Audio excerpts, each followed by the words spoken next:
Նոյեմբերան խոշորացված համայնքի հաղթանակի սիրելի բնակիչներ, ողջունում եմ բոլորիդ, բարի լույս բոլորիդ։ Ես գիտեմ, որ այսօր մեծ իրադարձություն կա հաղթանակ գյուղում, եզրափակիչն է մեր զոհված ազատամարտիկների, զինվորների հիշատակին նվիրված հուշամրցաշարն է, ափսոս չեն կարող ներկա գտնվել։ Ժողովուրդ ջան, ես ուզում եմ ձեր ուշադրությունը հրավիրել նրա վրա,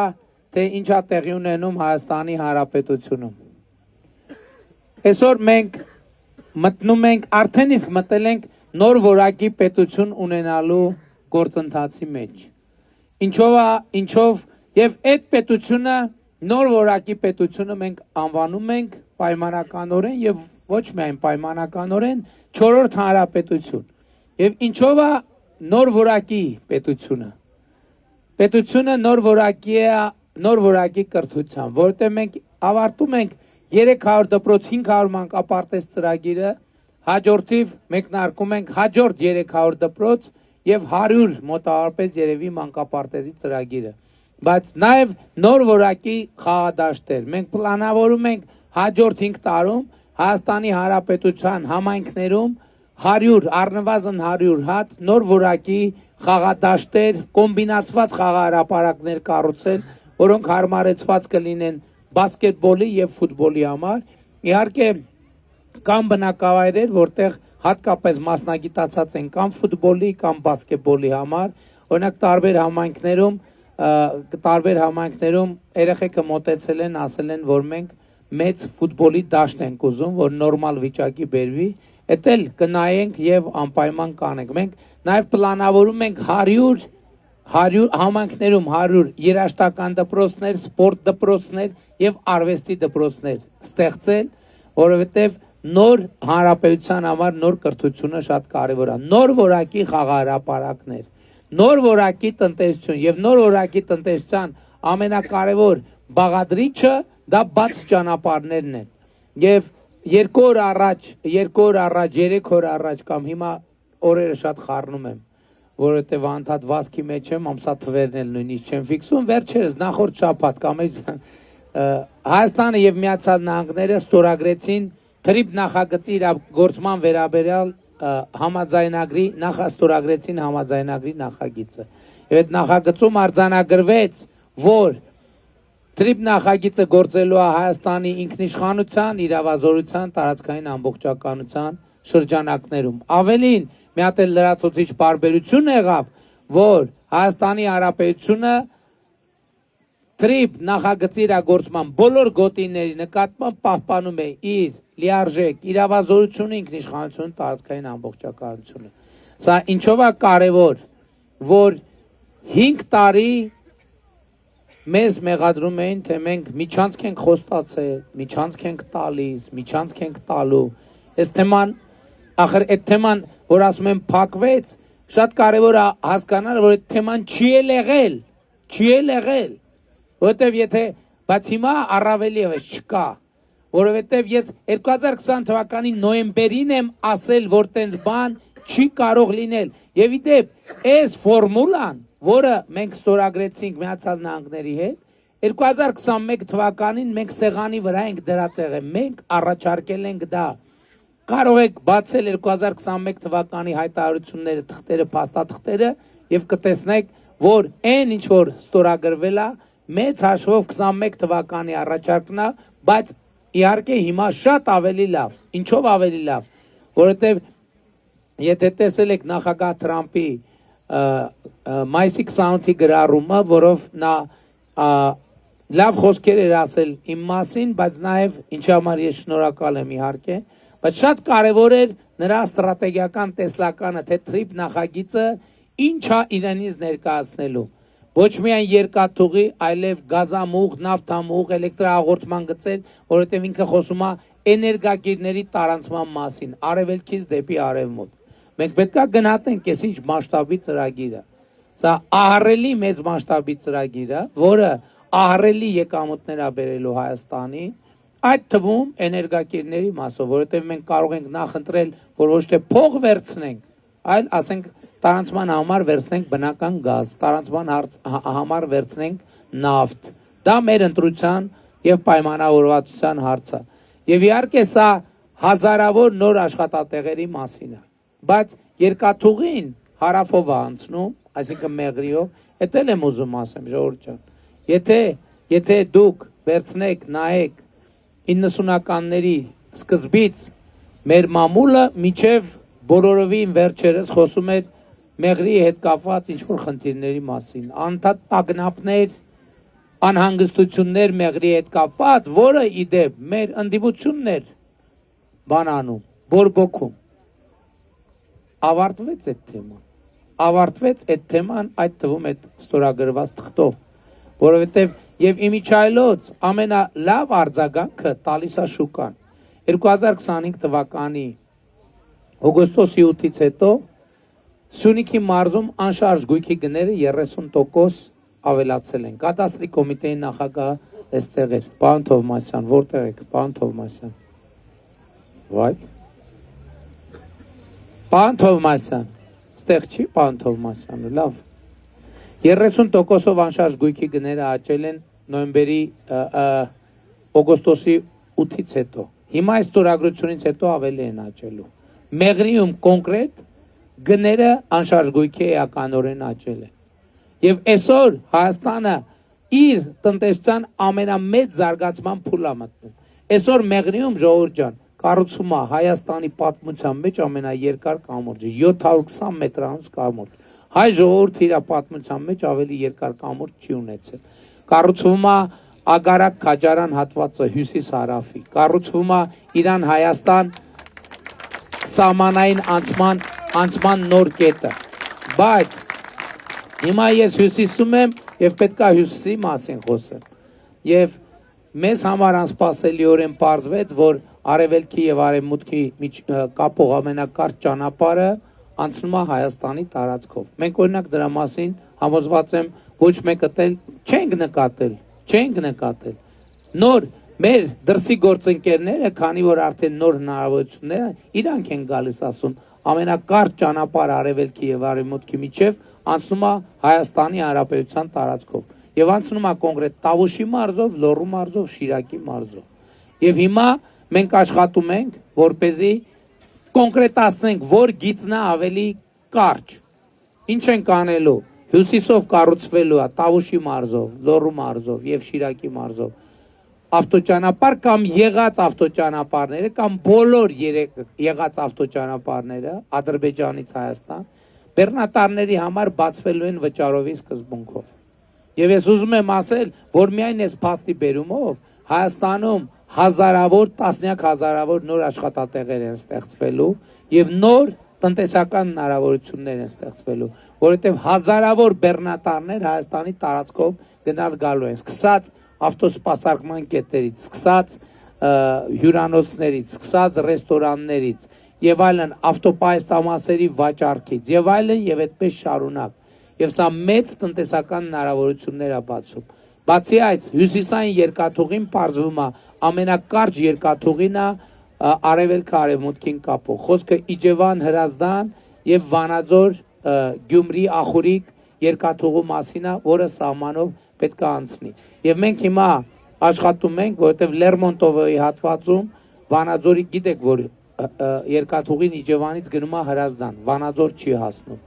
Վանաձորից էլ գնում է Գյումրի։ Եվ հիմա Լերմոնտովի հատվածում մի կտոր կա, որ 6 կիլոմետր են ճյուղերը իրարից հեռու ընդամենը։ Մենք այդ երկու երկաթուղային ճյուղերը միացնելու ենք եւ ստանալու ենք հյուսիս արևելքից արևմուտք ամենակարճ ճանապարհը Հայաստանի Հանրապետության տարածքով։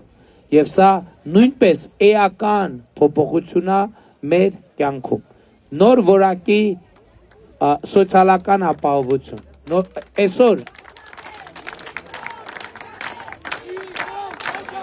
Այսօր արդեն շնորհակալ եմ։ Այսօր արդեն մենք ունենք նոր որակի սոցիալական ապահովություն։ Առաջին անգամ Հայաստանում միջին կենսաթոշակը ավելին է, քան նվազագույն սպառողական զամբյուղը։ 2018 թվականին ժողովուրդ նվազագույն թոշակը Հայաստանում եղել է 16000 դրամ, այսօր 46000 դրամ է, պլյուս անկանխիկ առևտրի դեպքում հետ վճարը։ Այսօր մենք ունենք առողջության ապահովագրության համակարգ, որը մինչև 18 տարեկան երեխաների եւ 65+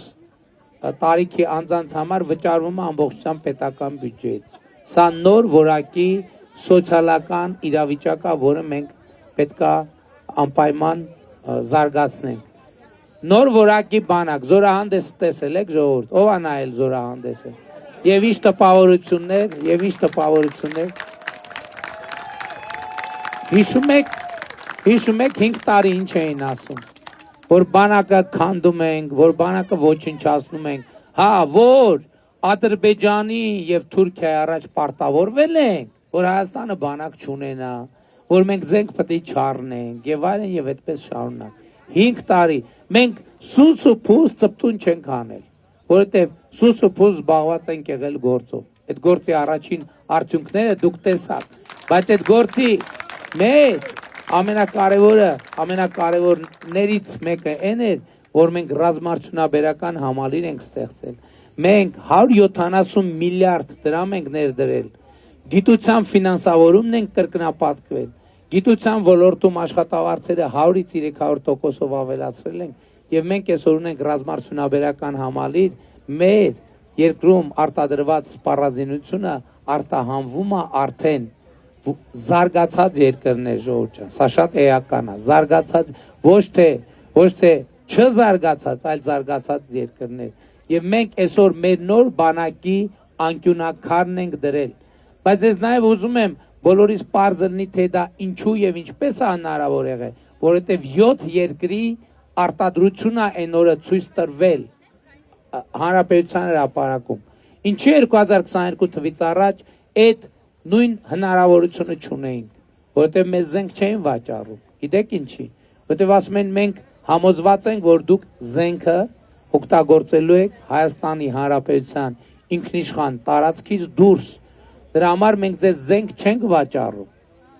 Եվ այն բանից հետո, երբ որ 2022 թվականի հոկտեմբերի 6-ին Պրահայում Հայաստանը եւ Ադրբեջանը նախագահ Մակրոնի եւ նախագահ Միշելի միջնորդությամբ պայմանավորվեցին, որ Ալմատայի հռչակագրի հիման վրա ճանաչում են միմյանց տարածքային ամբողջականությունը, այդ ժամանակվանից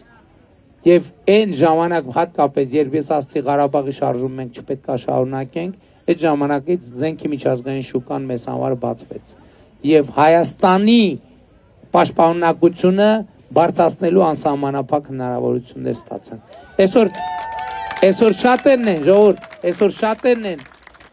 քննադատում նաեւ Ղարաբաղի շարժման հետ կապված այդ իմ հայտարարության համար։ Եկեք ենթադրենք շարունակում ենք Ղարաբաղի հարցը։ Իսկ ինչ է լինելու արդյունքում ժողովուրդ։ Ինչ է վերջում ինչ է լինելու։ Եվս 30 տարի, եթե 30 տարին մենք ձգեինք, 30 տարի անընդհատ մեծ ու փոքր պատերազմներ, անընդհատ զոհեր եւ վիրավորներ, անընդհատ իրենց խոհանոցից հյուրասենյակ զգուշությամբ գնացող սահմանամերձ գյուղերի եւ դատարկող սահմանամերձ գյուղեր, այսօր մեր սահմանամերձ գյուղեր Տավուշի մարզում այսօր սահմանամերձ գյուղերում 16 միլիոնի ծրագրով կառուցվում է կամ կառուցման ընթացքի մեջ է 1931 տուն 1931 տուն այդ սահմանամերձ գյուղերի 90%-ում 91 թվից այս կողմ մի հատ տուն չի կառուցվել մի հատ տուն այսօր կառուցվում է դա Այն 9 հարգանի սովետի վաղտվա շենքերը, որ կա 9 հարգանի, 60 հատ 9 հարգանի շենքի չափով մենք այսօր սահմանամերձ գյուղերում բնակարաններ են կառուցում։ 2 տարի, արդեն ավելի քան 2 տարի, մենք սահմանին ոչ զոհ ունենք, ոչ վիրավոր, ավելի քան 2 տարի։ Գիտեք ինչի շնորհիվ։ Այն բանի շնորհիվ, որ ես հայտարարեցի, որ մենք Ղարաբաղի շարժումը չենք շարունակելու Դա դժվար էր ասել ժողովուրդ, դա դժվար էր ասել, ավոր ծանր էր ասել, ավոր գիտեի որ հայհոյ ինձ հայհոյելու են, ընտանիքիս հայհոյելու են, իմ ընկերներին հայհոյելու են, ինձ ասելու են դավաճան, ամեն ինչ ասելու են, բայց ես իմ մեջ այդքան ուժ գտել եմ եւ արել եմ դա, հանուն մեր նահատակների եւ հանուն մեր երեխեքի։ Որովհետև հասկացել եմ, որ եթե այդ քայլը չանենք, եւս 10, եւս 20, եւս 30 տարի Հայաստանը առնակամ են անելու եւ ներսից եւ դրսից, ոնց որ արել են նախորդ 35 տարիներին։ Որևէ մեկը ընդհակառակը, այդ որ պատմում են տարբեր լուծումների մասին, որևէ հիմնականում միջազգային հանրությունում միշտ գտնվել են շատ ազդեցիկ ուժեր, ովքեր ուզեցել են, որ չկարգավորվի, չփակվի Ղարաբաղի հարցը, որովհետև մի մասին դա պետք է եղել Հայաստանին ծնկի բերելու համար, մյուս մասին դա պետք է եղել Ադրբեջանին ծնկի բերելու համար, մյուս մասին դա պետք է եղել ընդհանրապես Հարավային Կովկասը ծնկի բերելու համար, բայց մենք, ես այսօր չեք պատկերացնի, անկախ նրանից ինչ կլինի հետո, անկախ նրանից ինչ կլինի հետո։ Դա իմ ամենամեծ պատմական առաքելությունը եւ ծառայությունն է, որ ես մատուցել եմ Հայաստանի Հանրապետությանը, ամենամեծ։ Եվ դա մեր նահատակներին ամատուցված ամենամեծ հարգանքի տուրքն է, որովհետև նահատակների հիշատակը բարձր պահելու ամենամեծ ձևը այդ զարգացած, բարեկեցիկ, խաղաղ, անվտանգ եւ անսահման հեռանկար ունեցող Հայաստանի Հանրապետությունն է։ 2021 թվականի սեպտեմբերի 21-ին Հայաստանի անկախության օրը, իդեպ հիշեք, ամեն ինչ անում էին, որ սեպտեմբերի 21 անկախության օրը Հայաստանում չնշվի։ Մարդկանց էմոցիաների հետ էին խաղում, բայց մենք այդ պայմաններում սեպտեմբերի 21-ը Հայաստանի անկախության օրը նշեցինք եւ ես այդտեղ ելույթ ունեցա եւ ասացի. մեր նահատակները ընկել են, որ Հայաստանի Հանրապետությունը բարձրանա եւ Հայաստանի Հանրապետությունը բարձրանում է։ Եվ դրա ամենակարևոր պայմաններից մեկը խաղաղությունն է, հաստատված խաղաղությունը, ինչի առիթով ես ձեզ բոլորիդ շնորհավորում եմ։ Եվ այս ընտրությունների ամենակարևոր հարցը, որը պետքա լուծում ստանա, հետևյալն է, Հայաստանի Հանրապետությունը, ժողովուրդը տեր կանգնելու է արդյոք խաղաղությանը, տեր կանգնելու է արդյոք վերելքին, տեր կանգնելու է արդյոք պետությանը, անկախությանը, խաղաղությանը եւ ապագային։ Այս է պատճառը, որ ես ձեզ կոչ եմ անում, հորդորում եմ, խնդրում եմ 2026 թվականի հունիսի 7-ին գնալ ընտրական տեղամասեր եւ խաղաղությանը տեր կանգնել, գործելով հետեւյալ տրամաբանությամբ։ Ընտրություններ 2026-ին քվեարկում ենք։ Ընտրություններ 2026-ին քվեարկում ենք։ Ընտրություններ 2026-ին քվեարկում ենք, որովհետև պետությանը, անկախությանը, ապագային, խաղաղությանը, հաղթանակ բնակավայրին, նոյեմբերյանին, Տավուշի մարզին, Երևան մայրաքաղաքին, Հայաստանի Հանրապետությանը, փառք նահատակներին եւ կեցցե Հայաստանի Հանրապետությունը։ Շնորհակալ եմ ժողովուրդ ջան։ Շնորհակալ եմ շատ, շնորհակալ եմ։ Շնորհակալ եմ։ Սիրում եմ բոլորիդ, հպարտանում եմ բոլորովդ եւ խոնարհվում եմ բոլորիդ առաջ։ Շնորհակալ եմ բոլորիդ, որ այս վաղ ժամին եկել եք հանդիպման եւ մեր եզրափակիչի մասնակիցներին հաջողություն եմ մաղթում, թող արդար պայքարում հաղթի ուժեղագույնը։ Լավ եղեք ժողովուրդ ջան։